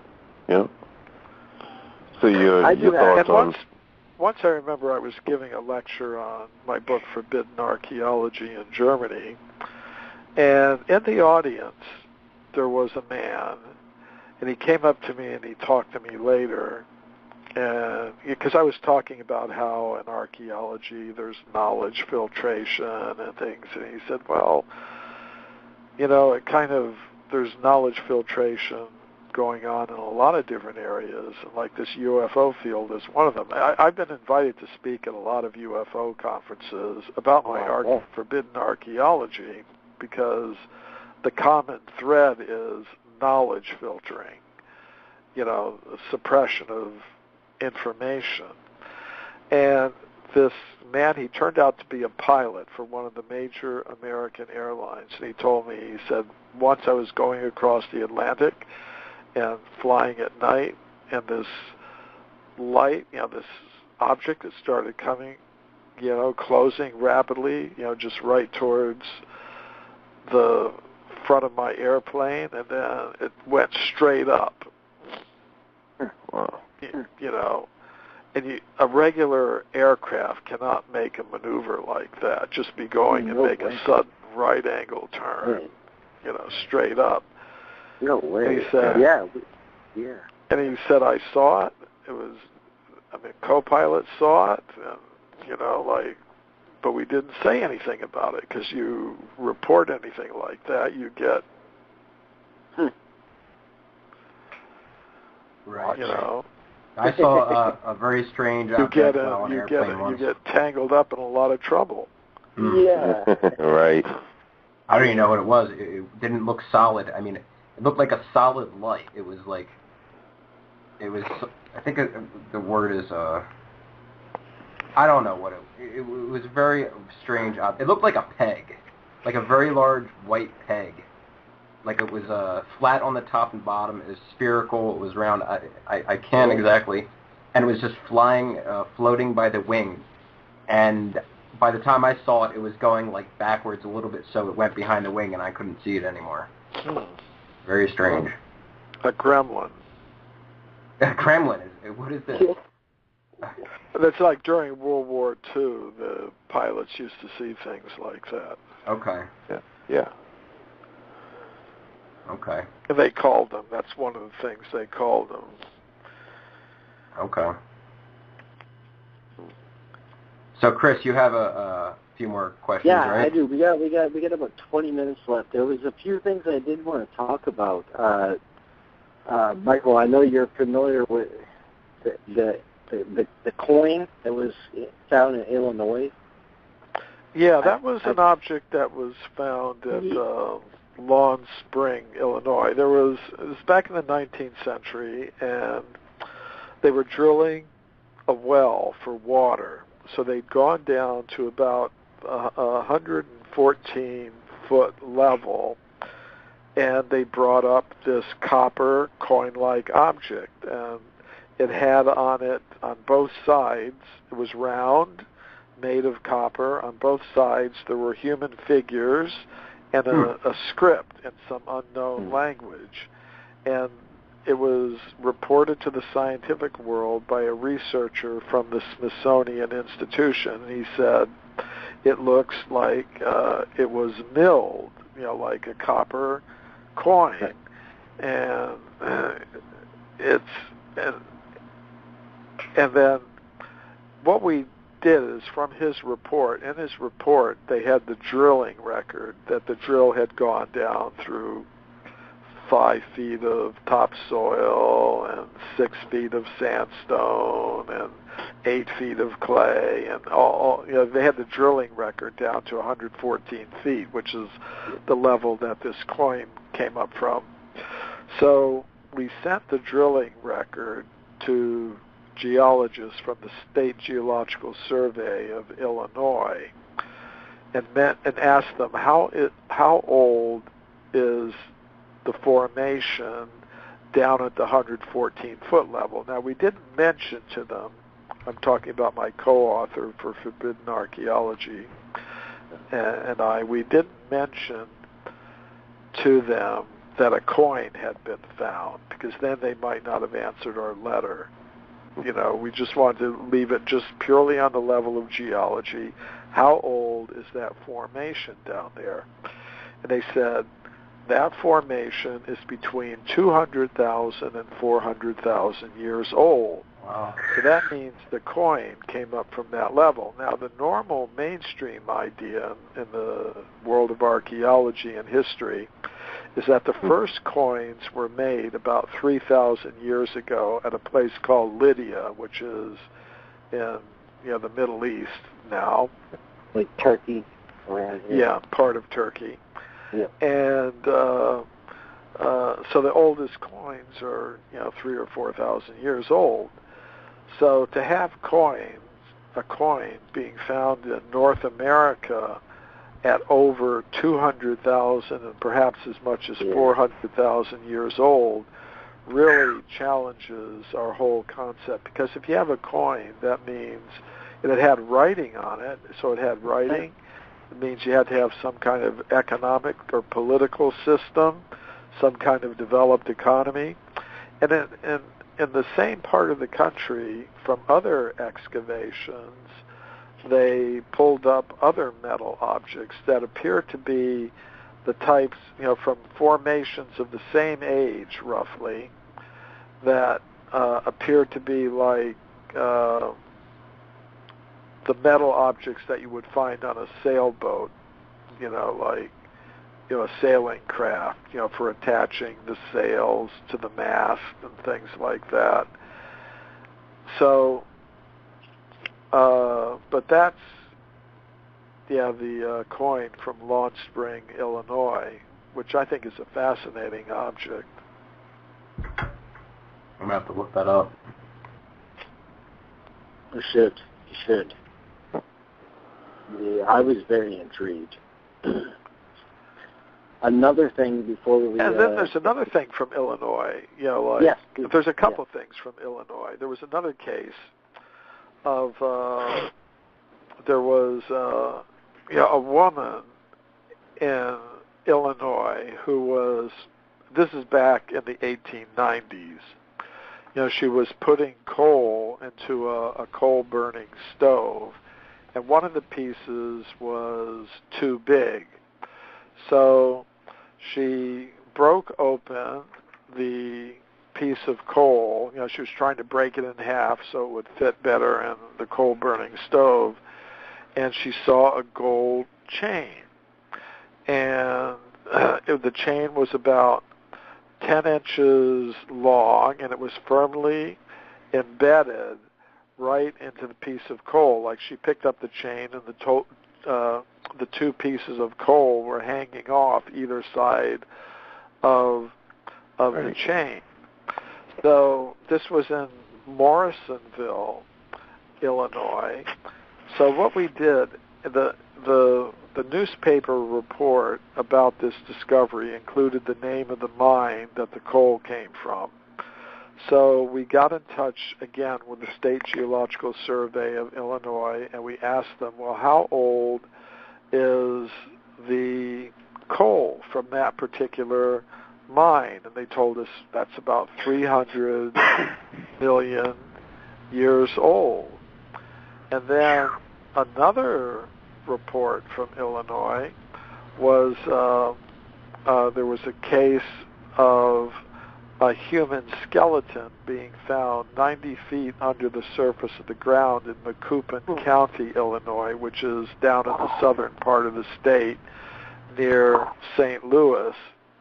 And this was reported in a scientific journal called The Geologist in the year 1862. So this skeleton, human skeleton, was found 90 feet below the surface of the ground, and according to the report, above the skeleton was a thick layer of slate rock that was unbroken. And that's an important detail, because sometimes when people hear something like this, they say, well, obviously the skeleton had to have come down from some higher level through some fissure or crack in the ground or something like that. But above the skeleton was this thick layer of slate rock that extended for hundreds of yards, and it was unbroken, and the skeleton was underneath it. So we asked the geologist of the State Geological Survey of Illinois, how old is the formation under the slate at that place, at that depth? They said, again, that's about 300 million years old. So you've got a gold chain from the state of Illinois, about 300 million years old, a human skeleton, 300 million years old, and that's from before the time of the dinosaurs, according to the standard ideas. Oh, yeah.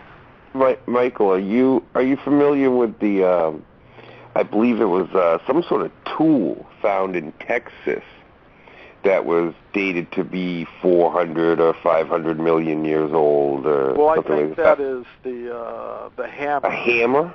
The hammer, yes. The iron hammer from London, Texas. Correct. And that's the one. I actually saw that object in an exhibition that was held in Austria a few years ago. There was a man in Austria who had gotten together a lot of these anomalous objects from all over the world. He'd gotten in touch with the people who owned them or from the museums that had them in their collections, and he gathered all of these things together in an exhibition that was held in Vienna in Austria. And to open the exhibition, he had a conference with speakers, and I was one of the speakers. So after I gave my talk, I went through the exhibitions, and I saw this London hammer. It's iron, and it had a wooden handle that had started to turn into coal, and it was found embedded in rock that was it was about 100 million years old, I think the estimate was, from the time of the dinosaurs. So, which would have to make you think that they had at least some sort of modern ways of melting. Of course. Yeah, and it was actually, because normally iron would rust away, but this iron was, it had some alloy. It was an alloy, with apparently some kind of minerals in it that prevented it from completely rusting away over those vast periods of time. So that was pretty interesting, an interesting discovery. Yeah, that's really neat. Well, there's a whole lot. See, what's really amazing is, say, my book, Forbidden Archaeology, is about 900 pages long. When I first started my research, for this book, I was thinking, okay, let me see if there's any reports of evidence that humans have been around for a lot longer than most scientists now think possible. So when I started the research, I thought, okay, maybe I'll do about 8 days of research. I'll dig up a few little interesting cases. I'll write a short article about them, and then I'll move on to something else. But when I started the research, the 8 days turned into 8 weeks, the 8 weeks turned into 8 months, and the 8 months turned into 8 years, because one case just led to another, and then to another, and then to another, until finally I had hundreds of these cases. And to me, that's the most astonishing thing. Sometimes people say, what's the single most interesting thing that you uncovered in your research?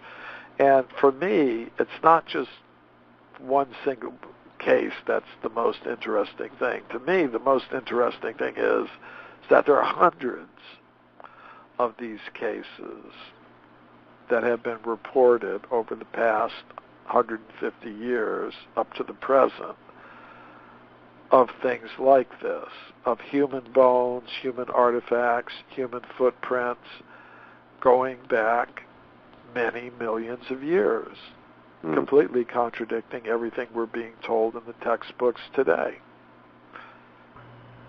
Right.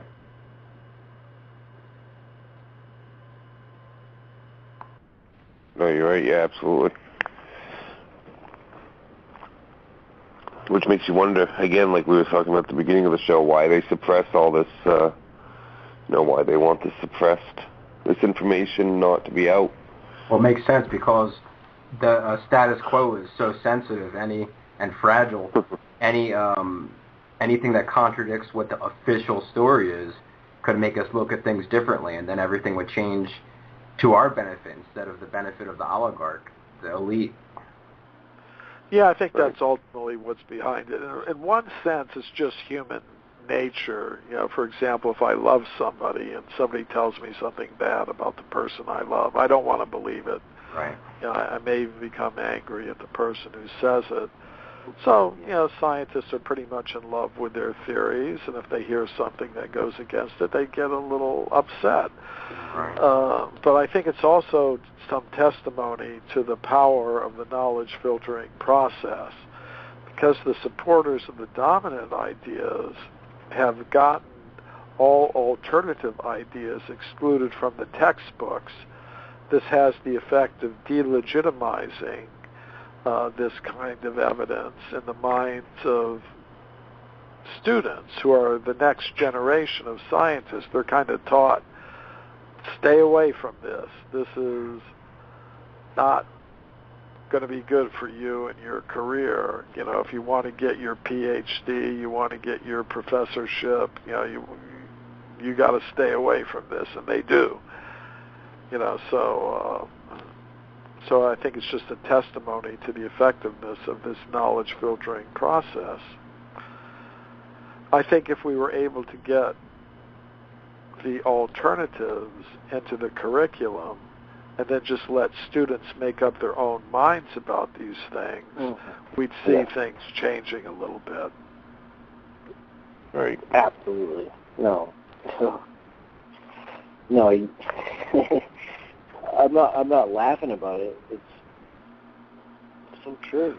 It is. It kind of bugs me that it's not.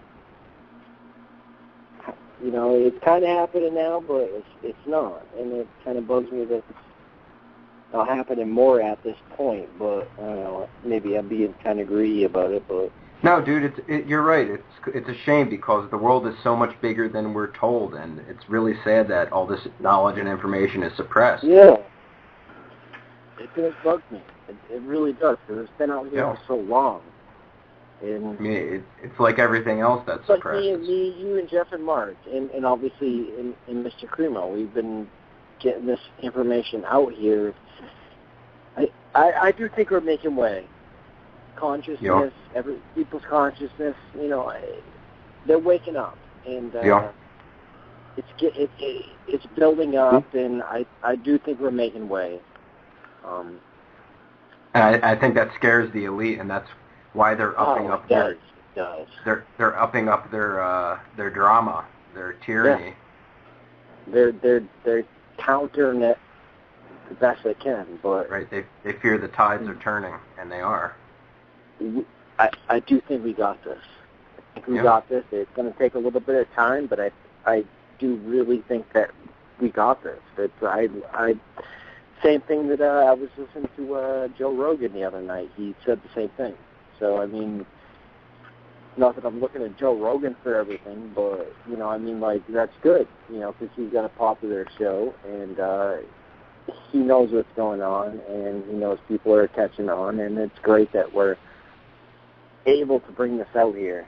And I know I got a lot of messages I got to keep up with right now, and I'm not even going to bother, but yeah, so we got a lot of people on our side. We just got to keep at it.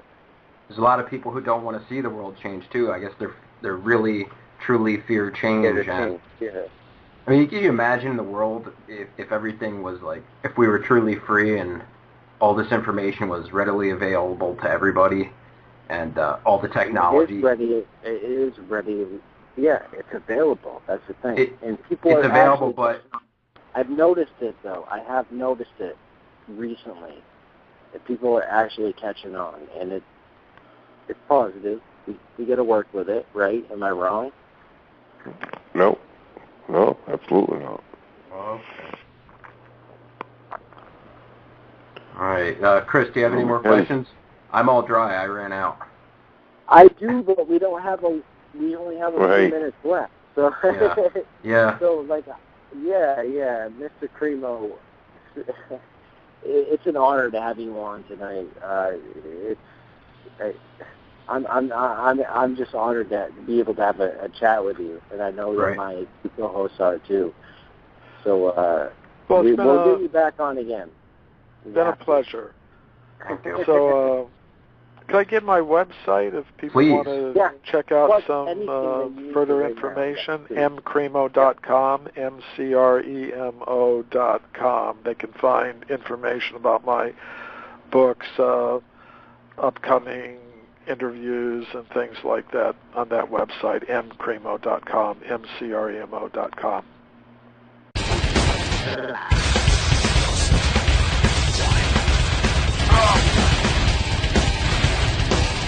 And that was noted in his biographies. And he was once asked, Dr. Robert Oppenheimer was asked, what was it like to be there, for the explosion of the first nuclear weapon, atomic bomb? And he said, the first in modern times. So, wow. So there may have been civilizations in the past that also were technologically advanced. Even some of the known civilizations that we talk about, like the Egyptians, they had pretty advanced knowledge of things. I was reading a report recently about scientist. He was actually a specialist in optometry, optics, things to do with the eye and lenses and things like that. He was in a museum, and there was an Egyptian mask, that came from a mummy case. They're mummies, but the mummies were usually put in cases, and they would have masks on the outside to represent the face of the person. He said when he was walking by this mask from a mummy case, he could see, he was just shocked. The eyes were following him. So he examined the lenses. They were made from crystal, and they had such an advanced understanding of optics that they had manufactured these glass lenses in such a way that the pupil of the eye would optically appear to follow you as you walk past it. Wow. And it said, that they had to have had, and these things are about 4,000 years old. Right. And, you would think that, they had such an advanced knowledge of optometry and the structure of the eye that they were able to manufacture something like that, which is difficult to do. Not only one eye, but to get two eyes so that they will follow you like that. So a lot of researchers have tried to track down that Atlantis as it was described by Plato, but that wasn't particularly ancient as far as we were concerned. Human beings existed a few thousand years ago, even civilized human beings. Of course, some of the descriptions of Atlantis speak of a higher level of technology and civilization than we would associate with the other civilizations that existed at that time. Okay, like Lemuria and all that. So, do you know if any of the lore, or is there any lore, Atlantis perhaps going to war with Lemuria or the other continents? Well, I'm not primarily an Atlantis researcher, so you'd probably have to ask researchers who have focused more on Atlantis. But I would say that in a lot of the ancient wisdom traditions, there are descriptions of worldwide conflicts and even conflicts involving the Earth and extraterrestrials going back very, very far in time. The ancient Sanskrit writings of India speak about such things, so I wouldn't be surprised if there were other such descriptions in other esoteric traditions. So that was going to be my next question. Have you found in your research any ET connection to any of our past civilizations? Well, I've focused a lot of my research on information that comes from the ancient Sanskrit writings of India, and these ancient texts describe the existence of vimanas, or spacecraft, existing millions of years ago. So people on Earth were in contact with extraterrestrial beings, and sometimes the Earth would get caught up in the conflicts of these extraterrestrial beings, and the Earth would sometimes be a battlefield for these extraterrestrial forces of good and evil in the universe. So that kind of information is there. It's in a lot of the different ancient wisdom traditions. Wow. Okay. So go ahead, Mark. Well, so essentially we've had different other civilizations with much more technology than we're familiar with now that have come and gone, and come and gone again. Yeah, come and go. I mean, I think time is cyclical. It goes in vast cycles, and civilizations have risen and fallen many times. The ancient Sanskrit writings speak about ancient civilizations that possessed spacecraft, highly developed cities, weapons such as nuclear weapons. They were called in Sanskrit brahmastras, and even the scientist, the physicist, Dr. Robert Oppenheimer, who was in charge of the American program to develop the atomic bomb during World War II, was aware of this. In addition to being a physicist, he was also a student of the ancient Sanskrit writings, and he was familiar with descriptions of what it would be, in these ancient writings of manifestations where you would have these huge flashes of light as if you had thousands of suns all together in one place. So when the first atomic bomb was tested at Alamogordo in New Mexico in 1945, he was in the bunker when it was set off, and when he saw the flash, he began quoting these ancient Sanskrit writings which describe a similar phenomenon, which talks about the highly destructive force of time, and go beyond the textbooks, because in the textbooks you're only going to see the evidence that supports the current dominant ideas. You have to look beyond the textbooks. So I went back into the original scientific reports, not just in English, but in many different languages. I have a reading knowledge of German, French, Italian, Spanish, Russian, most of the major European languages. So I started looking into the original scientific reports over the past century or two.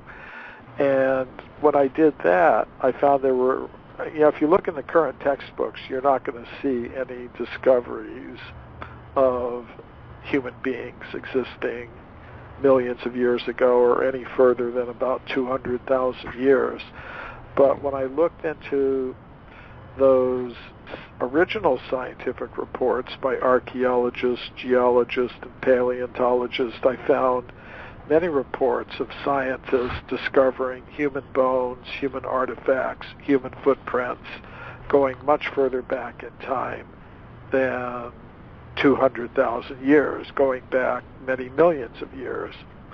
So I collected all those reports in a book called Forbidden Archeology. So that's what got me going on this particular topic. Wow. Okay. So this goes way, way, way past Atlantis, I guess. Do you have anything to say about that civilization? Well, Atlantis is usually meant to mean the civilization described by the Greek philosopher Plato in his works, which were quoted by other Greek philosophers like Aristotle, about an island civilization that had existed somewhere, what he called beyond the Pillars of Hercules, which some people interpret to be the Straits of Gibraltar, leading from the Mediterranean out to the Atlantic Ocean. So he described that about several thousand years ago, 3,000 or 4,000 years ago, there had existed some island civilization which went under the water.